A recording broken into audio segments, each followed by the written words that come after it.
Fala pessoal, Ivarob na área para um quadro novo. Seja muito bem-vindo! Eu não queria ficar só nas análises táticas comentando das atuações do Flamengo contra algum time, que eu gosto muito de fazer. Porém, eu não queria ficar só nisso.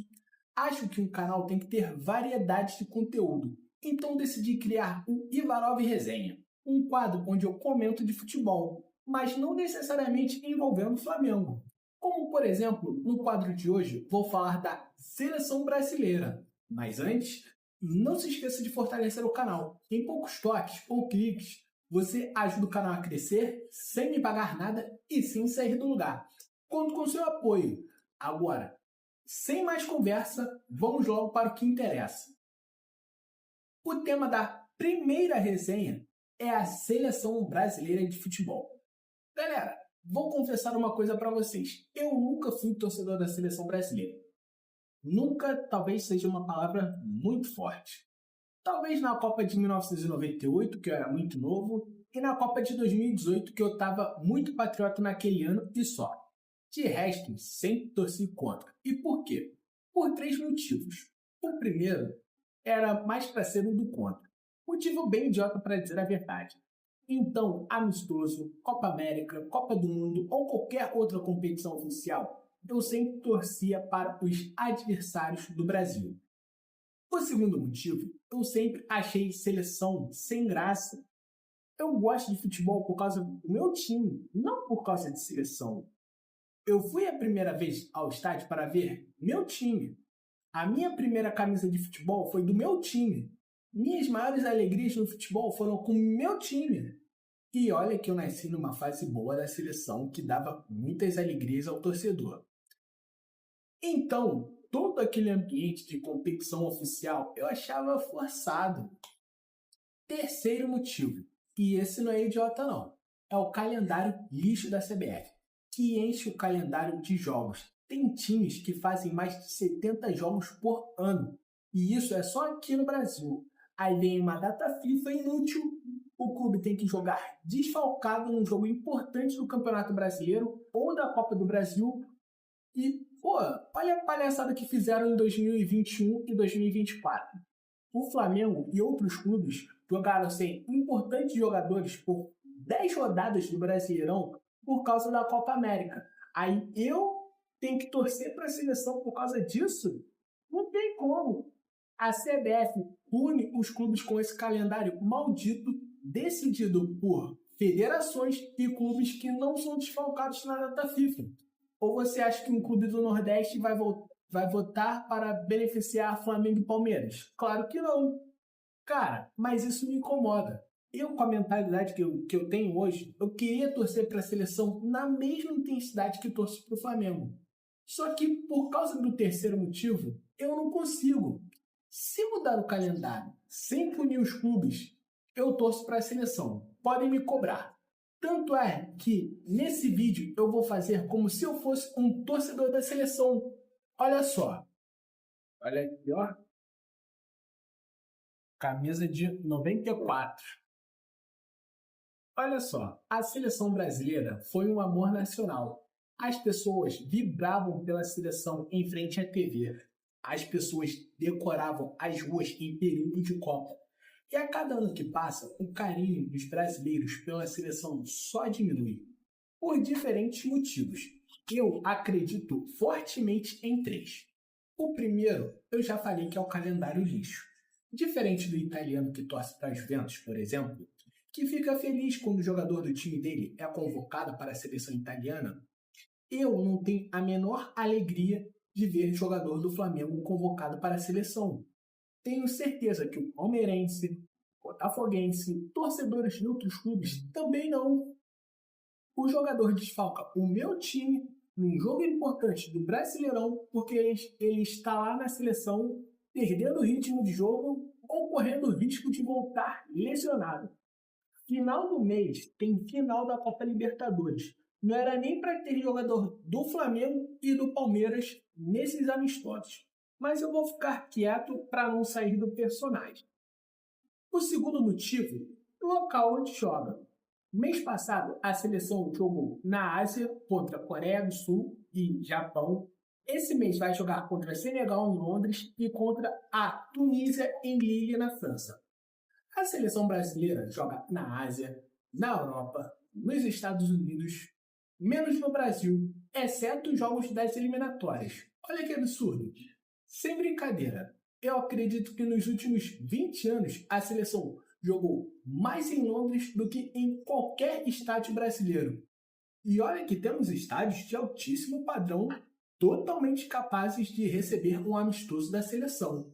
Maracanã, Arena Corinthians, Arena Palmeiras, Beira-Rio, Arena do Grêmio, fora outros.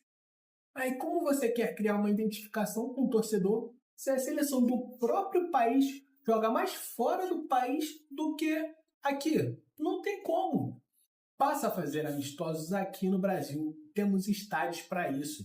Ah, se fizer amistoso aqui, faz com ingresso barato também. Não adianta nada o Brasil jogar no Maracanã, por exemplo, e cobrar 250, 300 reais no ingresso mais barato. Aí você tá de brincadeira com a minha cara.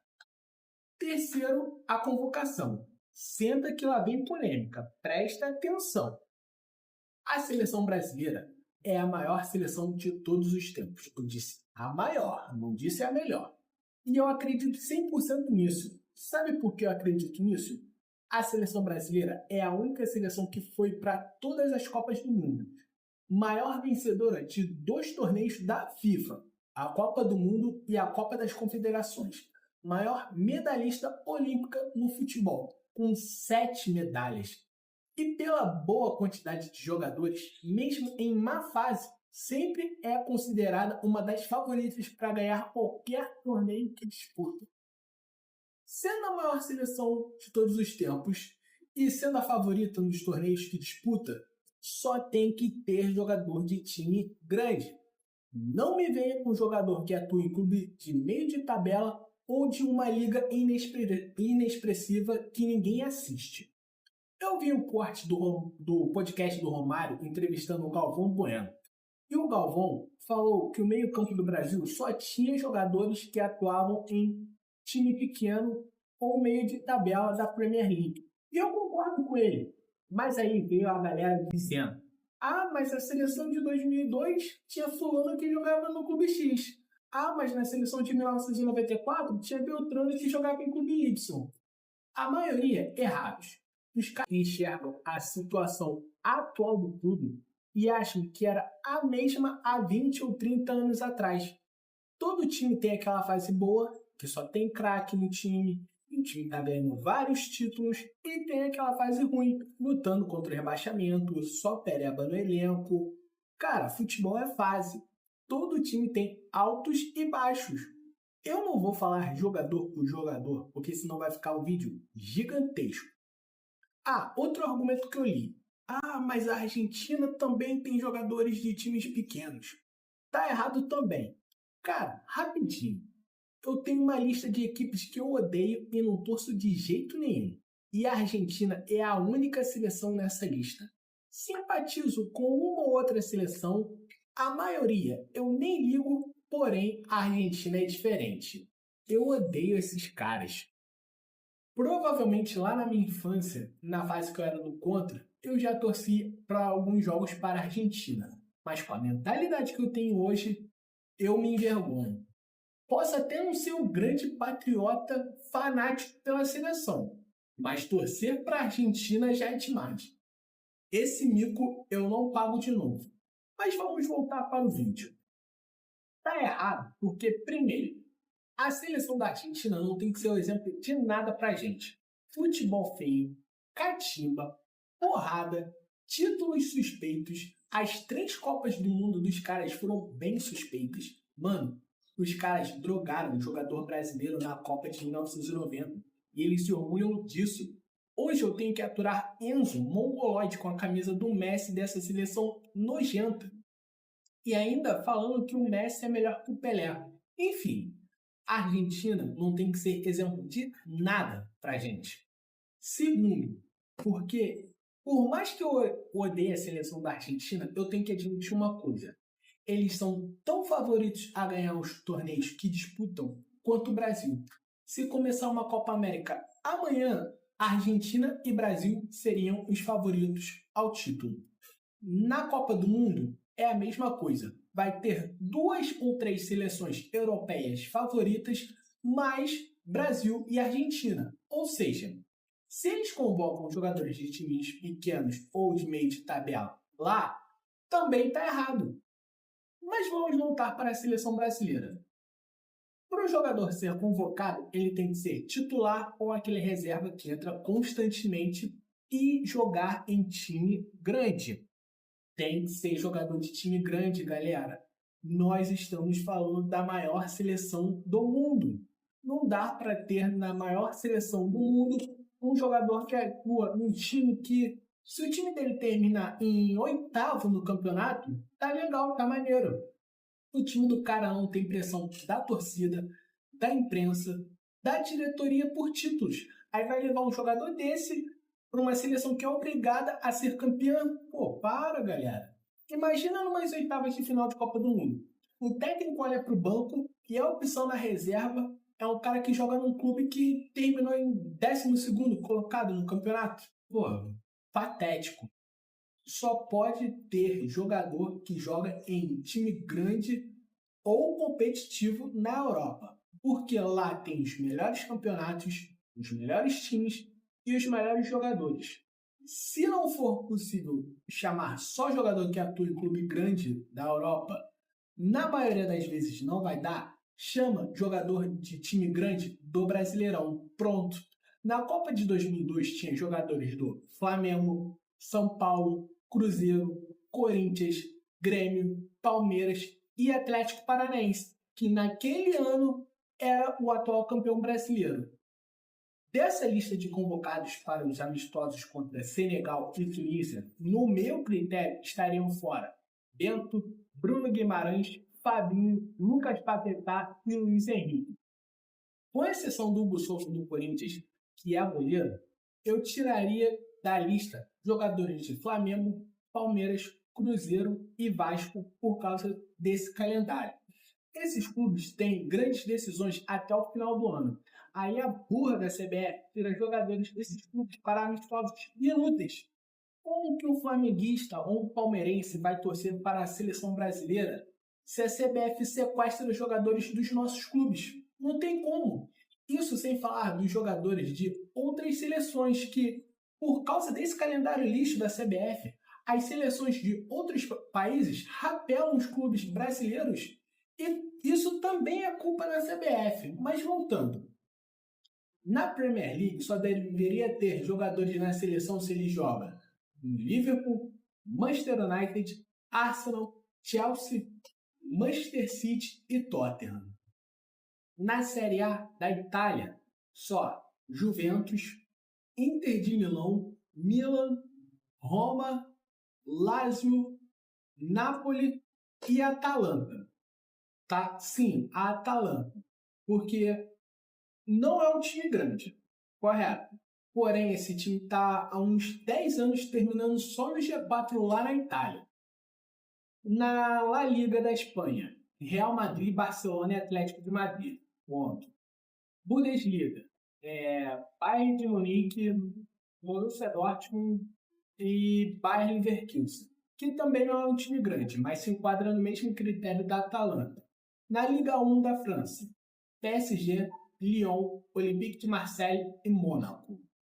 Na Primeira Liga de Portugal, tem o Benfica, o Porto e o Sporting. Na Liga da Holanda, tem o Ajax, PSV e o Feyenoord. Se o jogador não atua em algum desses clubes, está fora. A única exceção seria o Ederson, que hoje atua no Fenerbahçe.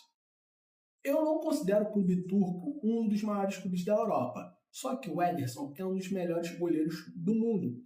Então, onde ele estiver jogando, ele tem que ser convocado. Igual o Taffarel em 1994, que estava no Regina da Itália. Bom, vocês repararam que alguns clubes grandes da Europa ficaram de fora, tipo o Everton da Inglaterra, que é 9 vezes campeão inglês, mas hoje é um time de meio de tabela. Quando eu falo de time meio de tabela, não falo exatamente do nono colocado. É tudo aquele bolo do primeiro que não foi para a competição europeia até o primeiro fora da zona do rebaixamento. E tem outros clubes grandes também que não foram citados. Fiorentina, Torino, Valência, Hamburgo, Bordeaux e vários outros. Então, a minha lista ficou assim. Goleiros: Ederson, Hugo Souza e John. John, no meu critério, estaria fora. Mas eu abri uma exceção porque o Alisson ainda está machucado. Defensores: Wesley, Ian Couto, Carlos Augusto, Caio Henrique, Éder Militão, Marquinhos, Beraldo, Gabriel Magalhães, meio-campo: Casemiro, Danilo do Botafogo, Ederson da Atalanta, Arthur, Andrei Santos. Atacantes: Rafinha, Estevão, Rodrigo, Vinícius Júnior, João Pedro, Richarlison, Matheus Cunha.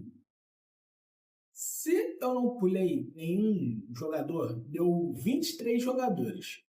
Não é uma seleção do nível que a gente já teve um dia, mas é capaz de ganhar de Senegal e Tunísia, né? Pelo amor de Deus. Bom, é perfeitamente possível formar uma boa seleção com jogadores de clubes da Europa e com jogadores em atividade no futebol brasileiro. Por exemplo, Veiga, Vitor Roque, Pedro, Matheus Pereira e tantos outros. Só não coloquei nessa lista por causa do calendário decisivo dos clubes. Porém, na Copa do Mundo ano que vem, eu levaria sem dúvidas. Se não for possível montar uma seleção só com jogadores de clubes grandes da Europa e do Brasil, o que eu não acredito, aí sim leva jogador que atua em clube de meio de tabela. Então é isso, galera. Terminou a resenha, a primeira de muitas. Não se esqueça de fortalecer o canal, deixe seu comentário, elogio, crítica, dúvida ou sugestão. Vou ler e responder a todos. Me sigam nas redes sociais. Valeu, até a próxima. Fui!